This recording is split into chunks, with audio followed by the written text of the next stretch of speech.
Ladies and gentlemen, good evening. It's very late here in England. It's 10 to midnight, which hopefully, coupled with the fact that I've never gone live on YouTube before, ought to give you some indication as to the importance as to why I'm going live. This is a video that I'm hoping will go through in complete format. I've tried to do it just on Facebook a moment ago, but it broke up and I had to do it in two parts. So I decided this is the first time ever that I've decided to put a video across multiple platforms, a live video across multiple platforms, and discuss it live across multiple platforms, because such is the importance of what this video is about, of what I'm about to discuss. And what I am about to discuss is the proposed ban on electronic training collars in England, which, as most people who follow my channel and no doubt other channels that have trainers who recommend or endorse responsible use of electronic training collars will know, in 2018 in England, the then Secretary of State, Michael Gove, announced a blanket ban on handheld electronic training collars, not bark collars, not containment collars, invisible fence collars, simply handheld electronic training collars. Okay, and that ban has been proposed and in the offing for the last 4 years.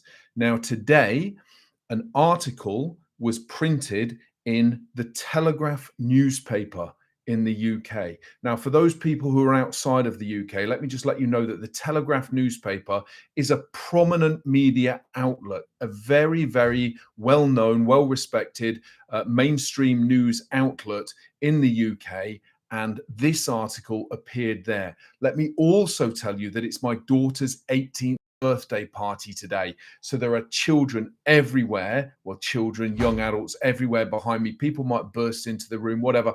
I can't control that. Such is the importance of what I want to say, of how I want to put this article across and the information that I want to give you in respect of it. Nothing is scripted. Everything that I'm saying is completely and utterly, as hopefully you can see, completely and utterly from the heart and off the cuff. I'm not making anything up. Everything is coming across as it is. But what I want you to do is I want you to listen to me. Please listen to me, and please share this link if you can, and if you will, share this link afterwards. If you think it's important, if you value integrity, if you value the right to do what is right for not just your dog, but for other animals or members of society that may be affected by your dog, and for your right to have your voice heard rather than have your voice quashed by animal rights governed, extreme animal rights governed charities and organizations that are focused on accessing public money above doing what is actually right, what is genuinely and truly right. So here we go. Let me just let me tell you this. So today in the Telegraph newspaper, an article has come out. I'm going to put the link, if I can, I'm going to put the link below this video so that you can see it in the comments below it. Electric dog collar ban will lead to animal welfare disaster, warn farmers. An animal welfare disaster. The National Sheep Association, let me let you know who the National Sheep Association are if you're not familiar.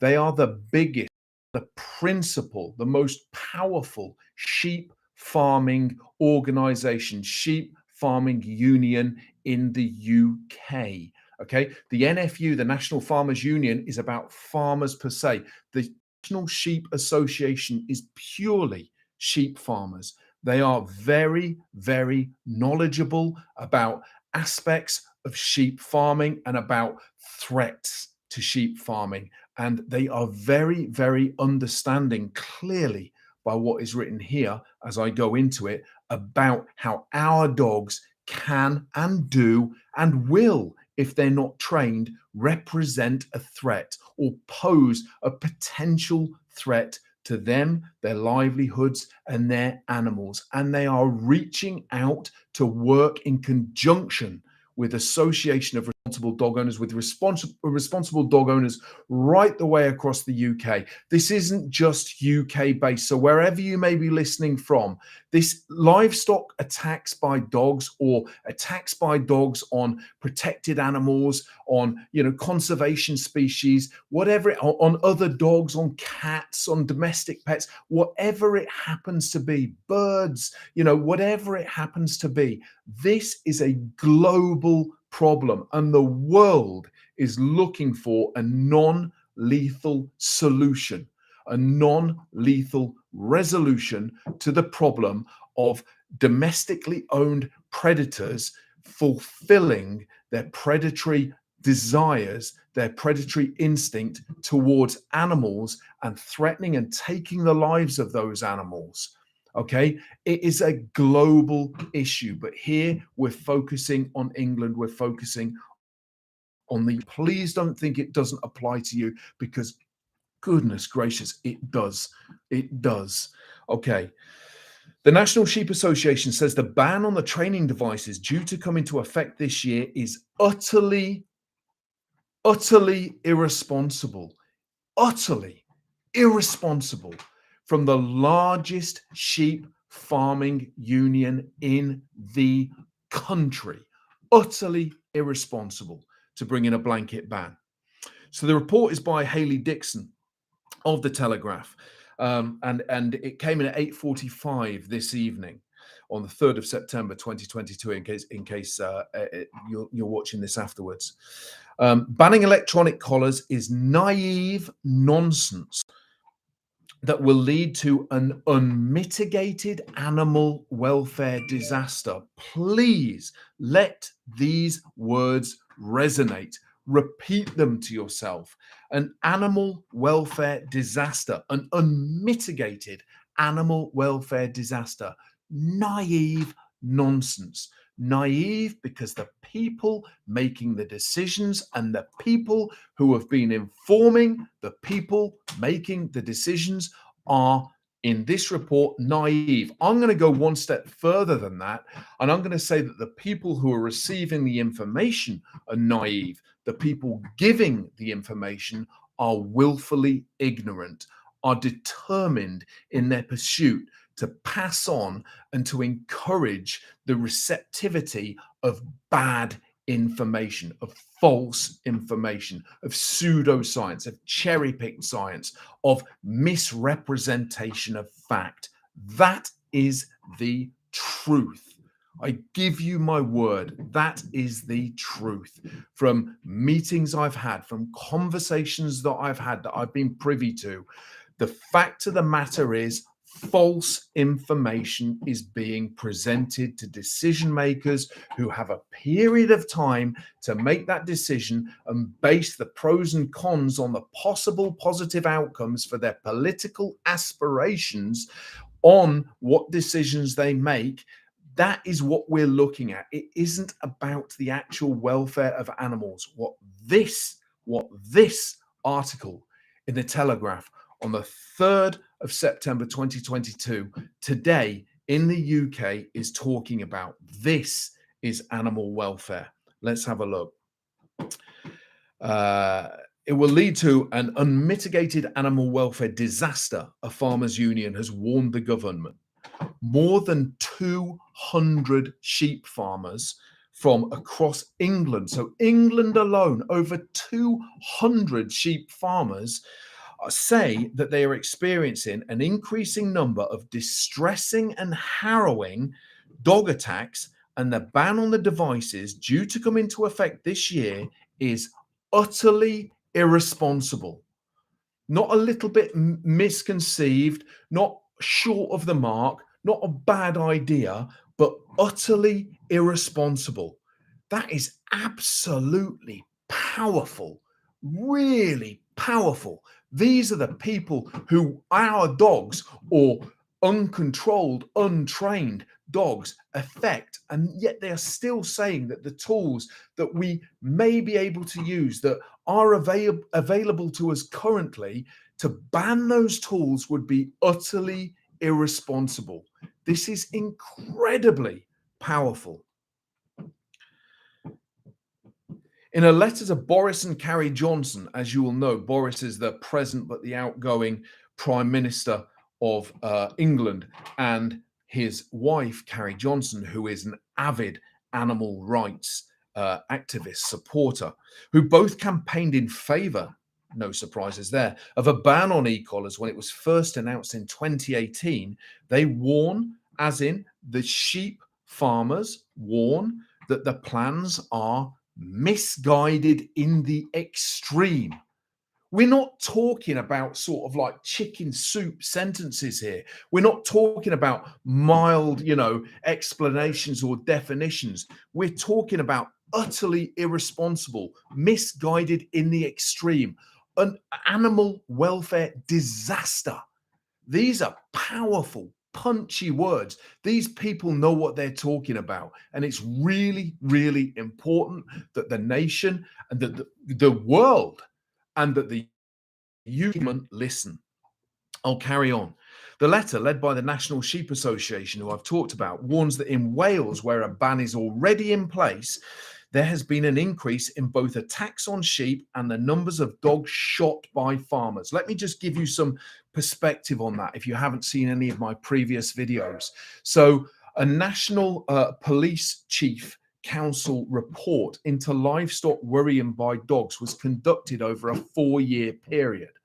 What it found was it took North Wales, where electronic collars are banned, and it took England, areas in England, comparable rural police force areas in England, and it took statistics, it took data, it took facts from these forces.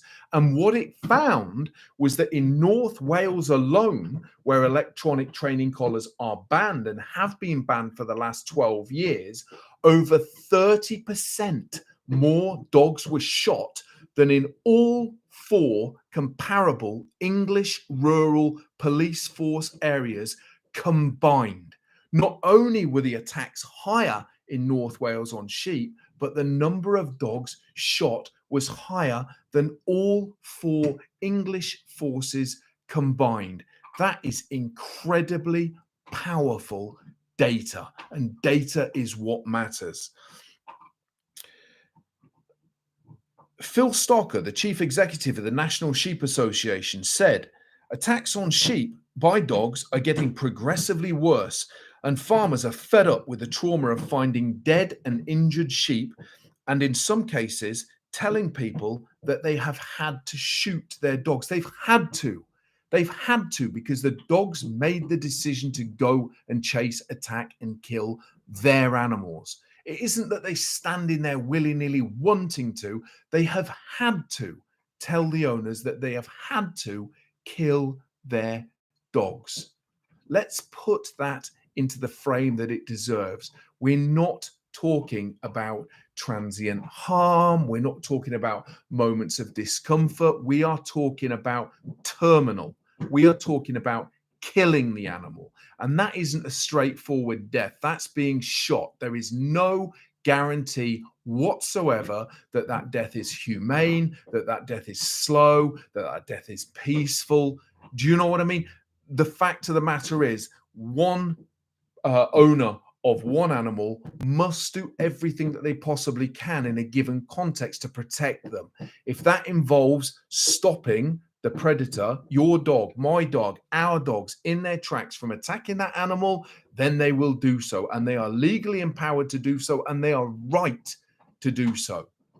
There is nothing humane about shooting dogs that could be prevented through training, through avoidance training, through the responsible use of quality electronic training collars from attacking or deciding to go and attack or chase or worry livestock or any other protected animal in the first place. Okay. The solution starts, Phil Stocker continues, speech marks. The solution starts with owners keeping their dogs on leads. Agreed. There's nothing wrong with keeping your dog on a lead when you are in the known proximity of livestock. If I am going to pass my way through a field that is containing sheep and I put my dog, I do it. My dogs are perfectly well trained. They're avoidance trained. They wouldn't dream of going towards sheep. But out of respect and courtesy, and as a signal to others, I will pop a lead over the dog as I walk through that field. That's one thing. That is one thing. Let me carry on. The solution starts with keeping their dogs on leads, but dogs with strong prey instincts must also be trained. And as the signatories of this letter say, it would be madness. Madness.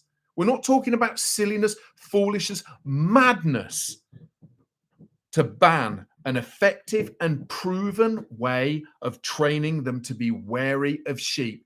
It is effective. It is effective, as you will see from the hundreds of videos, not just across my channel, but across however many other people have used electronic training collars to create an aversion towards a vulnerable and protective animal. It is madness because it is effective. It is proven. Is it proven scientifically? We live in an age where science is the new God. Science must say that it is proven. Yes, categorically, yes. There isn't a study to show that the use of an electronic training collar, the responsible use of a quality electronic training collar to cause a dog under responsible supervision, competent supervision, to cause a dog to develop a negative association between approaching sheep or the presence of an approaching sheep fails. There isn't one. All of the science shows that it works. Even the people who are opposed to electronic training collars will say that when it comes to creating an aversion for the dog approaching a specific animal, a stimulus, it works. Science says it works. DEFRA, the UK government's body that is dealing with this issue, the ones that are saying we're going to ban it, their own research showed that it worked. For the dogs that they took in a study that was called AW 1402, not 1402A, 1402, which was a preliminary study to 1402A, showed that all the dogs that were presented for livestock chasing or having attacked livestock lost their interest in doing so within a 5-day window due to responsible electronic collar training. They could not repeat the same process with reward only trained dogs. They weren't ethically permitted to let reward only trained dogs off a lead to see if the training held true when sheep were present and the dog was present and you were standing there with your tasty treats or your fun toy. You were present. You couldn't be ethically licensed to do that because the reality is that the dog required a deterrent. It required a reason not to chase the sheep, which is exactly to replace sheep for any other animal that you want to. But in this instance, it's sheep, which is exactly what electronic training collars do when it comes to avoidance training, conditioned aversion with dogs and other animals. They make the dog decide that it was a bad idea. This is the important thing, whether you are there or not. That is the absolute golden ticket, because most attacks, up to 89% of attacks by dogs on other animals, on sheep, on livestock, take place when you aren't there. Now, whether that's because the dog has run away from you from what you perceive to be a sterile area, whether that's because the dog has slipped its lead or collar, broken its restraints, been walked by somebody other than yourself, escaped the home, escaped the vehicle, whatever, up to 89% of attacks by dogs on livestock animals happen when you aren't there. And the only way that has been proven in real life and in scientific research to stop dogs from deciding to attack that animal, whether you are there or not, is through avoidance training. And the most effective way to instill avoidance training is through the responsible use of a quality electronic training collar. It hits every required criteria and it misses every potential superstitious association or negative effect. That is fact. Let me come back to this article. So again, back to Phil Stocker, the chief executive of the National Sheep Association. I give you a quote again. "We are in favor of regulation to minimize any risk of misuse. So are we. So are responsible dog owners. Anybody with an ounce of sense would say, yes, we shouldn't have any old Tom, Dick, or Harry picking up any old piece of poor quality equipment and giving it a go. Anybody would say that who's got an interest in animal welfare. Anybody would say that who's got an interest in dog training, dog behavior modification. Anybody would say that who's got an interest in promoting what is best, not just for the dog, but for other animals, not just for dog owners, but for the owners or the guardians of those other animals as well. We are in favor of regulation to minimize any risk of misuse. But, listen, but a blanket ban on e-collar training, a blanket ban, as in totally saying that this is bad, this is wrong, this has got to go. A blanket ban on e-collar training would be misguided in the extreme, end quote. Misguided in the extreme. That is powerful. It's meaningful. And do you know why it's meaningful and powerful? Because it comes from the heart. That's why. Because you've got somebody talking about it who represents a wealth of people who have endured this issue for decades, and they know that this works, and they do not wish to see this removed, because the alternative is killing it.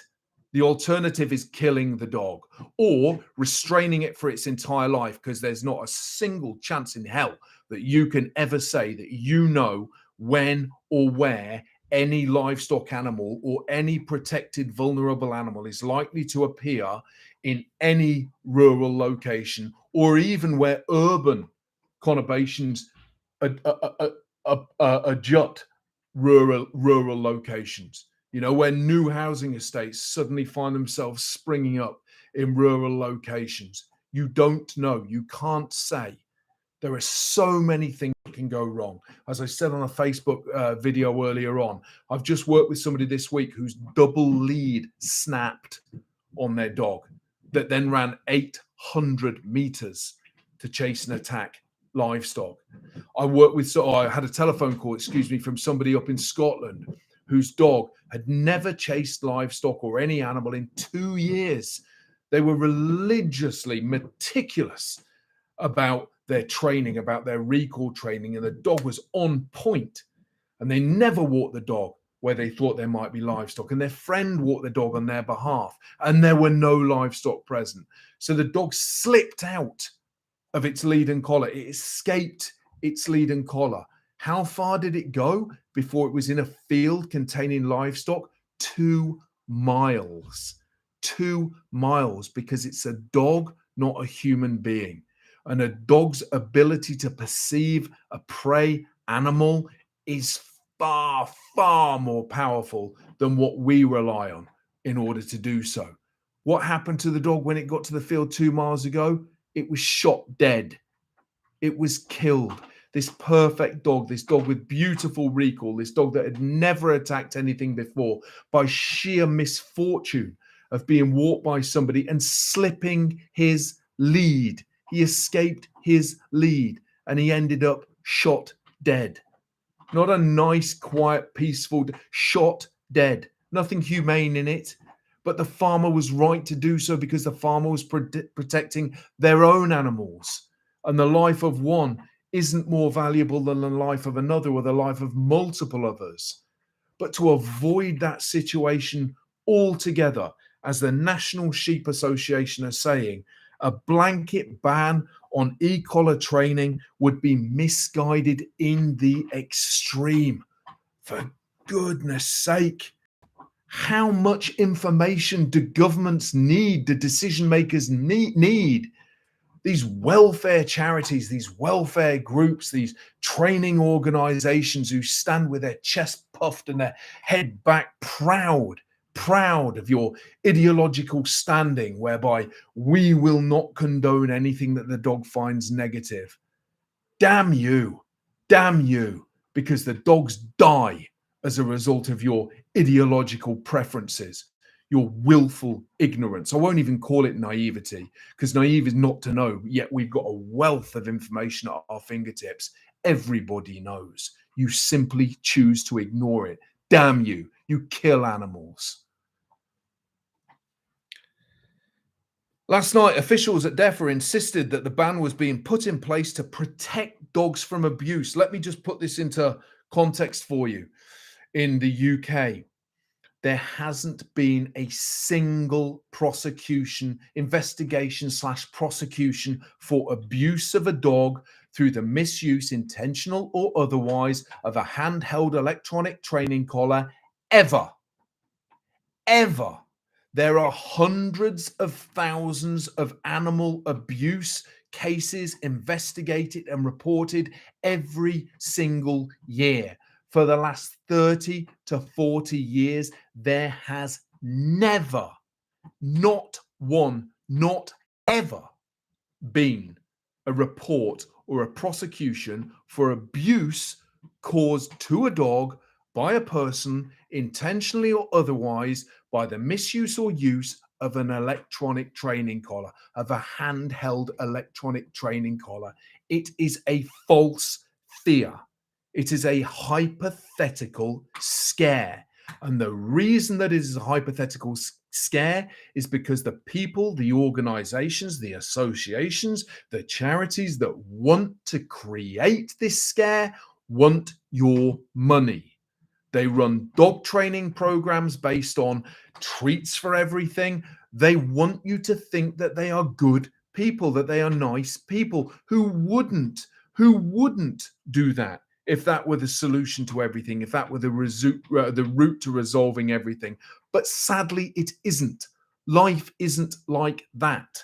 Reality trumps my preference, no matter how strongly I hold my preference. So the fact of the matter is that this tool, this training, saves lives. It is understood that they are planning to respond to the farmers. The Westminster government promised to ban the devices, which are used to train an estimated 300,000 dogs in 2018, and has pledged to introduce legislation this year, 4 years ago. Let me just tell you something else. 4 years ago, that legislation was announced. Michael Gove said that the government intended to bring about a ban of these barbaric, torturous devices, bring an end to these punitive devices 4 years ago. How many instances, how many examples of abuse, of cruel treatment, of brutality has the government recorded in those 4 years? That this necessitates not only government time and public consultation, but the threat to animal welfare that it genuinely presents. How many times has the government prosecuted, or is anybody in relation to law enforcement prosecuted anybody for the misuse of an electronic training collar to abuse an animal? None, not one. This is a dead duck. It isn't an issue. It never has been an issue. But what you've got is responsible dog owners saying, do you know what? Allow us to sort of like control this. Allow us ourselves to work with people like the National Sheep Association, like the 200 plus farmers, like the National Gamekeepers Organisation in the UK. These organisations that actually have an interest in conservation, in protection of animals from predation by dogs, from poor behavior by dogs. Let us work with them, bring about a form of regulation, engage us, allow us to explain, allow us to share our experiences, because that is what we have got that you have not. We have got the experience. We are on the shop floor. We are dealing with it from both ends of the lead. We are dealing with it in terms of both and all animals that are involved. Yet you are choosing to listen to organizations, to charities, to scaremongering, to false claims, to false facts, to cherry-picked science, to hypothetical fears instead from organizations who cannot show you a damn thing. Not a single one of these organizations can show you a dog that would represent a severe risk to other animals, to sheep, to livestock animals, and then show you that same animal with its behavior modified. Show you that same animal safe in the presence of that animal without you, or that prey animal, without you having to call them, having to command them, having to treat them, having to bring out a toy, having to squeak and queak, but actually just allow that animal to be amongst them. Not a single one of all of the government's key advisors, of the people they defer to write their guidance, to advise on their policy. Not a single one. Even when over £50,000 was put forward, tax-free, was put forward by trainers and individuals associated with the Association of Responsible Dog Owners in what became known as the Challenge. £50,000, UK pounds plus, to simply show that claim in action, to have it videoed, to have it streamed, to have people see that what you say is true. You failed because you cannot do it, because it cannot be done. And you will not admit it because you can't admit it, because your personal beliefs come above the safety, the welfare, the protection of the animals you claim to represent. When announcing the ban, 2018 ban, then Environment Secretary Michael Gove urged people to, quote, instead use positive reward training methods. Michael Gove, DEFRA, anybody who goes down that route, who sings that tune, who utters that mantra, who hangs their hat on that peg, positive reward training methods. It doesn't make sense. Positive reward training. Positive what? Positive as in it's good, or positive as in you're adding? Reward training methods. What's rewarding? Avoidance? Is avoidance not rewarding? Or must it be that we give the animal something? Is that's what's rewarding? What about where the animal decides that what the environment offers, what the world has to offer, is a greater reward than anything that you could possibly possess, anything that you could even conjure up, that you could ever dream of, will not compete with what has just been presented to me by the environment. How do you deal with that when your sausage goes limp, when your ball loses value, when your chicken becomes null and void? How do you deal with that? You don't, because you can't, unless you train the dog that that is of lesser value than this. And you do that most effectively, scientifically proven, empirically proven, hundreds and hundreds and hundreds of thousand times over, by creating an avoidance response between the dog and that particular thing. That isn't a bad thing. That isn't an animal welfare catastrophe. That isn't a disaster. That isn't an animal welfare disaster. This represents an animal welfare disaster. Removing the ability to do that, prohibiting responsible and loving dog owners from protecting their dogs and doing what is right, what society demands, what the law dictates that you must do. That's an animal welfare problem. But having the dog think that's a bad idea. That's a bad idea. And as I've said to multiple people before, If a dog were chasing after an animal and that animal were to turn back and harmlessly yet effectively deliver some kind of consequence to the dog, be it a kick, be it a scream, be it a threat, where the dog thinks, whoa, my blimey, for a moment of his life, and his heart rate went up, and the cortisol went up, and the breathing shallowed, and the tail tucked, and then move away. Would you consider that a bad thing, or would you think, thank God for that? Thank goodness for that. You learned a lesson there, my friend. Thank you. Thank you, animal. You've just saved me a hell of a lot of work there, because he's not going to go after you again. The difference comes in the fact that you are making the decision. You're becoming the animal. You're becoming the consequence, but your dog will never know it. And that's the problem. The problem is the fact that people don't want to get involved. The problem is the fact that we live in a detached society where people want to keep their hands clean. They don't mind what goes on. They just don't want to be part of it. That's the problem. The reality is that you must be part of it. You must step up to the plate, and you must be in a position to be able to protect your dog, to be able to protect your dog from other animals, to be able to protect other animals from your dog. And responsible electronic training collar training does just that, using quality equipment under supervision. To ban it is absolute madness. I'm coming back to I'm going to go back a little bit so I don't skip over. When announcing the ban, then Environment Secretary Michael Gove urged people to instead use reward training methods. Animal charities suggest treats including biscuits to teach pets. Animal charities don't train pets. Animal charities don't teach pets. Animal charities can present you with no evidence whatsoever of efficacy or ability in doing what they are telling you to do. Animal charities are a mouthpiece. Animal charities want your money. Animal charities need your money. They need your support in order to exist, or else animal charities vanish like vampires when you open the curtains in the morning.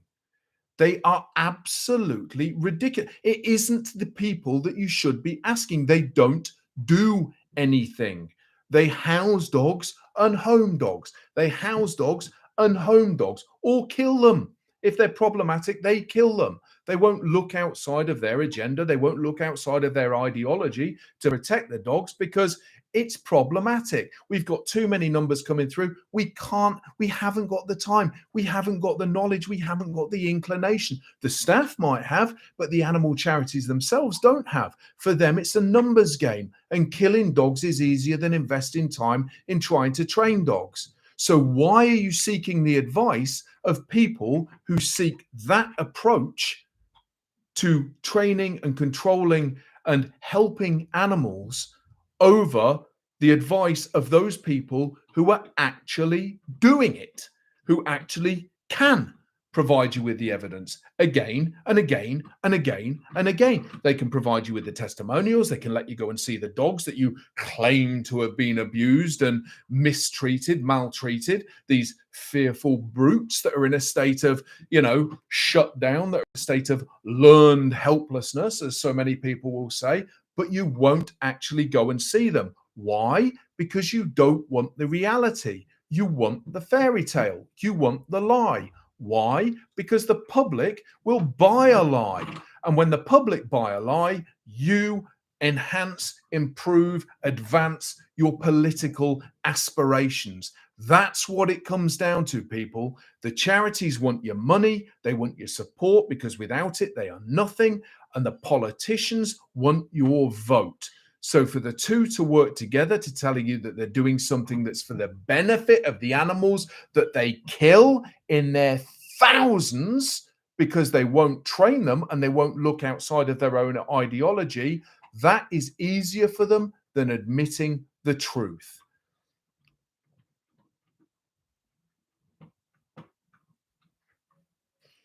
The proposals are naive nonsense.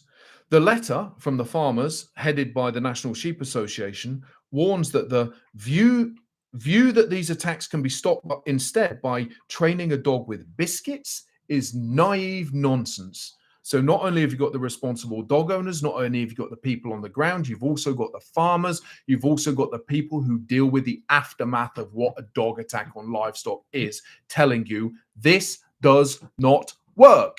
It will not work. It has never been shown to work. It has never been proven to work. Not in reality, not in scientific circles. It doesn't work. You cannot train avoidance by appetitive means when you aren't there, because you remove access to the reinforcer, to the reward, to the treat, to the biscuit that the dog is hoping to receive instead. And when that's gone, the dog will make the alternative choice because you've done nothing whatsoever to address it. It adds, while we agree with DEFRA that using leads on dogs around sheep is important, and it is important, nobody would disagree with that. If you're walking through a field of sheep, pop a lead on. I would do so, even though my dogs wouldn't dream of going near sheep, because they have been trained to avoid them with an electronic training collar, a quality electronic training collar used responsibly. It isn't a bad idea simply to pop a lead on, regardless. Even if your heel works beautifully, is there any harm in popping a lead on? The law says I don't have to. Never mind, I'll do it anyway. Why? Because if somebody looks over, I want them to think, oh, they put their dog on a lead. Maybe I should put my dog on a lead, because theirs may not be as well trained as mine is, as ours is. So there is nothing wrong with putting a dog on a lead when it is known proximity to livestock. And by known proximity, I mean you're in the same field and you can see them. Okay. Or there's signs up saying there are whatever animal it happens to be in this field, or this is a nature reserve. There are protected birds nesting in this given area. Pop a lead on. What's the problem? You can always go and walk somewhere else. No issue with that whatsoever. While we agree with DEFRA that using leads on dogs around sheep is important, the vast majority of attacks happen when a dog has escaped, which is exactly what I said earlier on. Up to 89% of attacks happen when the dog is outside of the control or the presence of the owner. Now, there can be 1,000,001 reasons for that. Broken the lead, slipped the lead, jumped out the car before you had a chance to say, oi, wait, got under your arm, and off they've gone after the sheep. Kids are walking them, elderly people are walking them, injured people are walking them, impaired people are walking them, disabled, as in disabled impaired people are walking them. Dogs escape to garden, dogs escape some other form of enclosure. Dogs being walked in an area where there are no livestock present, there are no sheep present, but you're not a dog and you don't see the world through your nose and through the ears, and you don't have that, depending on the breed, you don't have that capacity to be aware of the presence of something else at such a great distance, because we're humans and we're limited to our own sensory capacities. We're not dogs. There are multiple reasons why dogs will take after and chase livestock or other protected animals, whether on a lead or otherwise. While we agree with DEFRA that using leads on dogs around sheep is important, the vast majority of attacks happen when a dog has escaped. So it would be utterly irresponsible to ban the only training which prevents such attacks or can avoid dogs being shot or destroyed. Let me just read that to you again.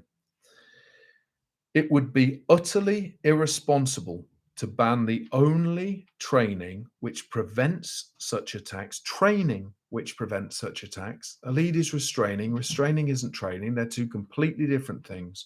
You're basically holding back a determined predator with a desire to fulfill a particular action that's waiting for the opportunity, any given opportunity, to go and fulfill that desire. That isn't training. That isn't a trained dog. That's a restrained dog. You're restraining a liability.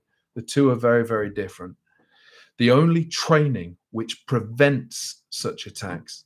So we're not talking about after the event, although it works after the event as well in many, many instances, but it's a preventative measure, a training measure that is preventative, that stops the incident from happening in the first place because the dog decides it isn't worth it. And the only thing that will make a dog decide that is its experiences. And experience drives expectation, and expectation drives future behavior, future decision making in the dog. It would be utterly irresponsible to ban the only training which prevents such attacks and can avoid dogs being shot or destroyed. We're not talking about dogs being told off. We're not talking about dogs being given a timeout. We're not talking about dogs going to a rescue center or being given up for adoption by somebody else. We're talking about dogs, healthy perfectly healthy dogs. So take any thoughts of euthanasia out of your mind, because you're not relieving the dog from a state of suffering, you're killing it. Stops the dogs from being shot or destroyed. A healthy dog that chases after livestock or any other animal that is then killed by a vet is killed by a vet. Its life is ended by a vet, because it is considered that there is no other way of reaching this dog, despite the fact that there are multiple scientific studies and hundreds of thousands of video evidence examples of showing exactly how you do that.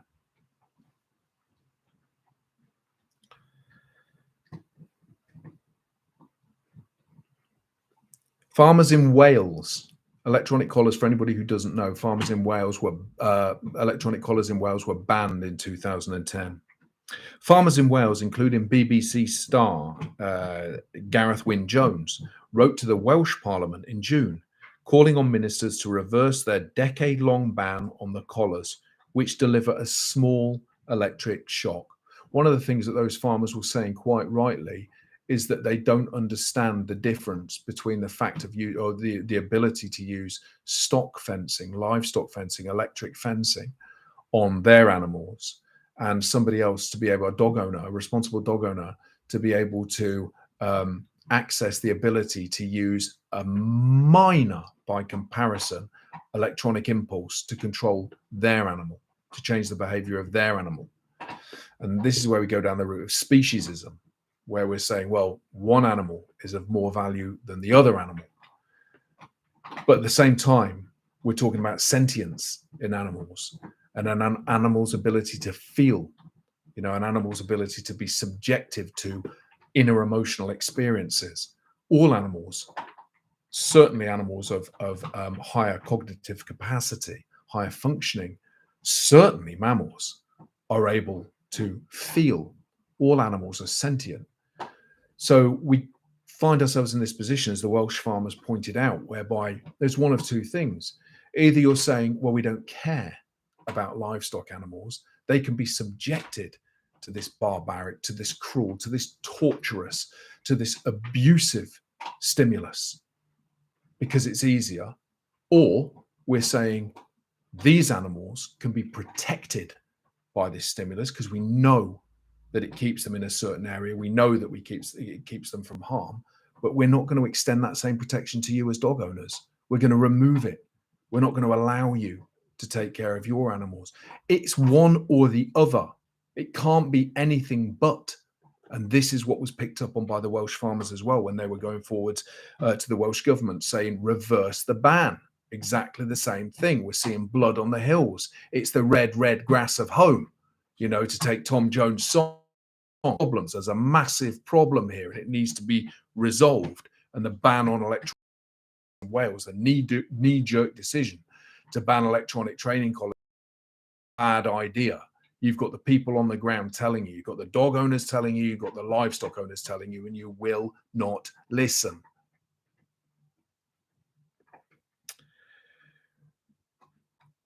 Referencing their complaints, the 206 Welsh farmers pointed out that the Welsh suffer four times more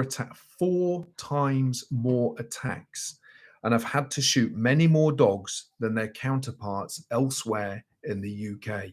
4 times more attacks in a country where they're banned. Above all, the government must not ban them, they pleaded with the Prime Minister and his wife. That would be an unmitigated animal welfare disaster. I don't think I've ever read, in fact, I haven't. I've never read an article, certainly in mainstream media, that has been more compelling, that has been more of a reason for a decision maker to look at the decision that they've made and to have the guts to say, this is a bad decision.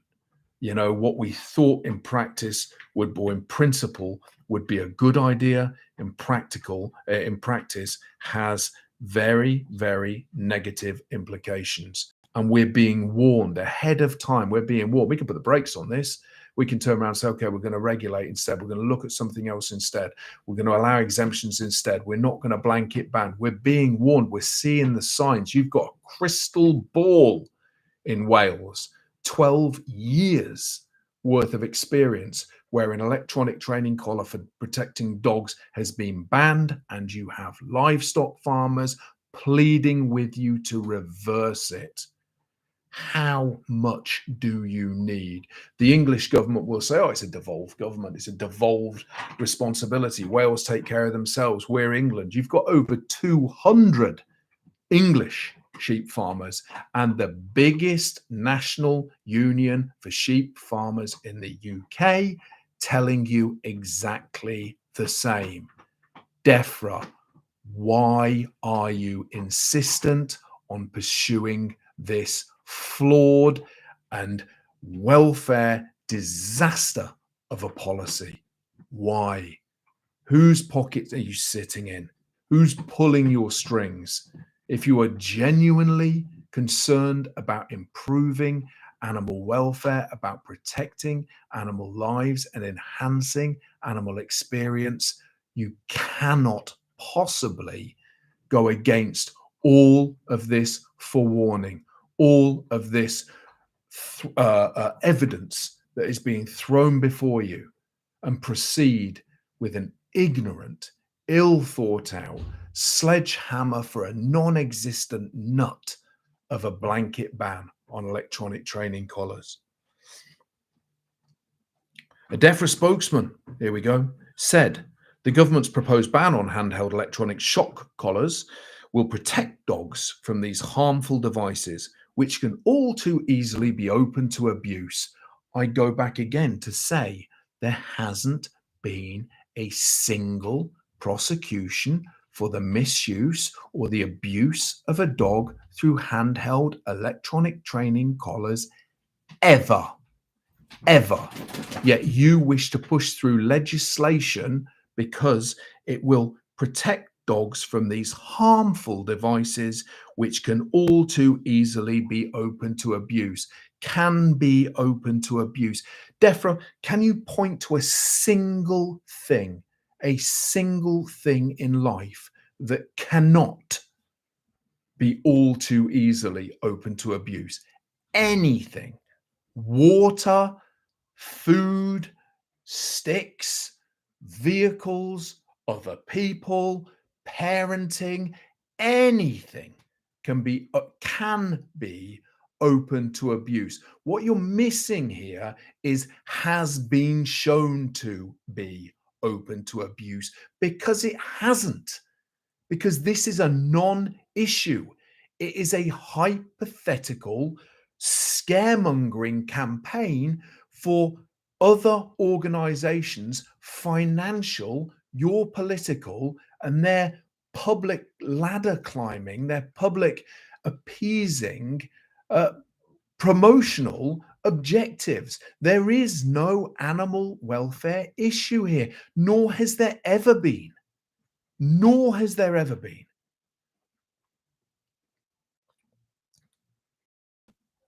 It is important that dogs are trained to behave well. I agree. We agree. Ideally from a young age, and introduced gradually and positively. Explain positively. Gradually and positively. Explain that. How do you positively introduce a dog to traffic without saying, whoa, and snap back on the lead? Don't go near there. It's bad news. You'll end up flat and dead. Is that positive or is that negative? Because we've introduced some sort of corrective intervention to protect the dog, to enhance its well-being, to secure its freedom and its life, to prevent it from being killed. Ideally from a young age, and introduced gradually and positively to different environments, people and animals. Look, this is something that I said on my Facebook video, and I'm going to say it again here because it's important. I'm raising 2 puppies at the moment. I've raised lots and lots of puppies. I'm raising 2 puppies at the moment. And I've done videos where I've taken the puppies out on moorland near me and I've recorded them running straight past sheep without a care in the world. No interest in the sheep whatsoever as they've run past. And people have said, great, that puppy won't represent a problem to the sheep when they grow older. Let me just explain something to you.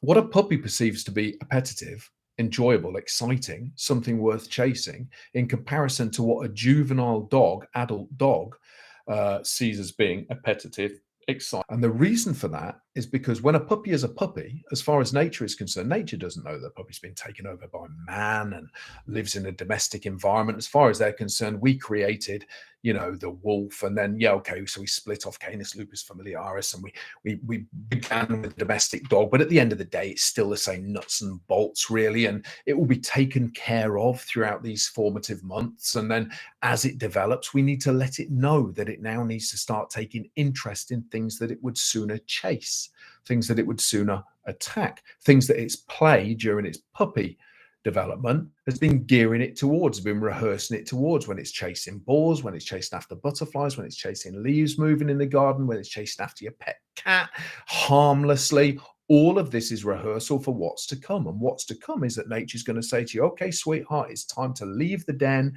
You're going to have to fend for yourself. You're going to have to fend for your own offspring. You're going to have to learn how to chase and catch things, because that's the only way you're going to eat. And if you don't eat, you'll die. So that is why he's never done that before pops up so often when dogs chase after other animals.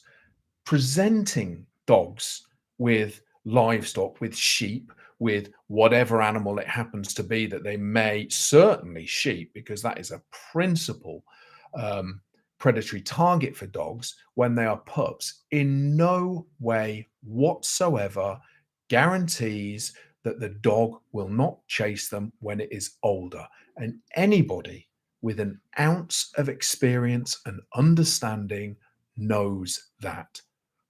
The problem lies in the fact that the decision makers at DEFRA do not know that, and nor do their national advisors in the animal charities know that, because the animal charities aren't interested in that. They're interested in taking animals in, moving animals on, or killing them if they're problematic, and making money in order to survive and expand, which is why an organization like Dogs Trust is worth over £100 million. That is why, because that is their incentive. They aren't one of these charities that's on the bones of their backside, breaking their backs, trying to help any and every dog that they possibly can by giving them anything and everything that they might possibly require, and only then deciding that we can't help this dog, or even saying we may not be able to help this dog, but we're not going to let this dog go. Those charities that are really meaningful, aren't the ones that are standing up and saying ban electronic training collars. The charities that are standing up and saying ban electronic training collars are the same charities that are saying, oh, look, help us with Benji. He's been in our shelter for 11 years. He's the loneliest dog in Britain. Do your own Google research. Take the RSPCA, for example, or Dogs Trust. Have a look how many loneliest dogs in the UK they've had, and have a look how they pop up every year when it's time to hit the purse, when it's time to increase donations. These are the people that the government is asking for advice. These are the people, well, they're not even asking. They're just listening to what they're told, because it's easier, because the government doesn't really care. DEFRA doesn't really care what's going on. They don't really care about companion dogs. It's somebody else's problem. That's outside of our sphere of politics, really. Yeah, animal welfare, that's a winner. That's a definite vote winner. But actually dealing with the nuts and bolts of it, not really interested. So who do we ask? Who do we take advice from? Our insiders, the people who have got enough money, enough clout, got the lobbying capacity to get inside the doors and to tell us what's what, which is why you see so many political groups like the all-party dog animal welfare group, or what's the other one? There's another one as well. Excuse me, they're in the big tent meeting.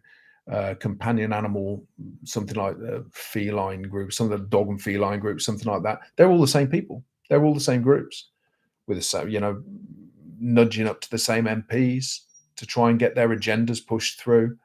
Because the likes of us, that's why the Association of Responsible Dog Owners was formed, to be able to give you a voice, to be able to give us a voice, because people are speaking on our behalf. They're not actually asking us to speak, and that's wrong. That is very, very wrong. Why aren't the dog owners represented? That's what Ardo does. Ardo speaks for the dog owners. We won't have charities speak on our behalf. We won't have politicians speak on our behalf. We won't have a veterinary trade union speak on our behalf. We won't have the Kennel Club speak on our behalf. We will speak on our behalf. We will tell you.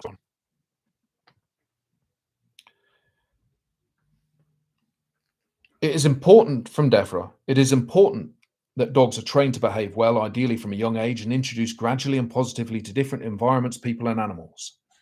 Dog owners can prevent incidents of livestock worrying through keeping their pet dogs on a lead in the vicinity of livestock. So, just to cut back to what I said at the beginning, absolute nonsense. You cannot prevent, you can hope that it doesn't happen if you've got a determined predator that you're restraining, a determined threat that you're restraining through the use of a lead. It's avoidance. The whole thing is avoidance. Apparently, avoidance training doesn't work, but this is what we're recommending that you do. Avoid it, prevent it. It isn't preventing it.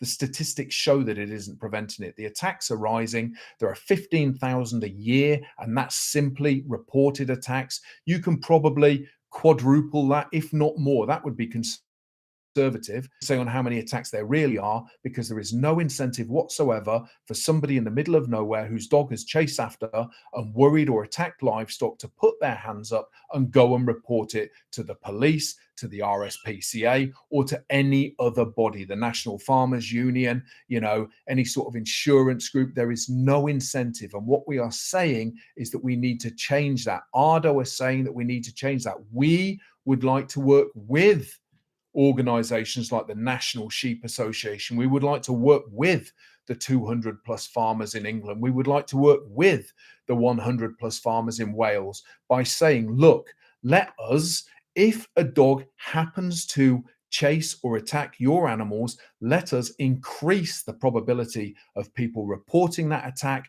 by giving them the opportunity, not just to compensate you, but instead of then going for the prosecution route of a hefty court imposed penalty or a custodial sentence or an absolute thrashing on social media, that they are given the option of a route to take their dog and get their dog trained, to educate themselves better, and to have their dog trained through the use of an electronic training collar and avoidance training, amongst other training methods, to ensure or to massively reduce the probability of that happening again. What we are saying is that is absolutely beneficial, that is absolutely necessary.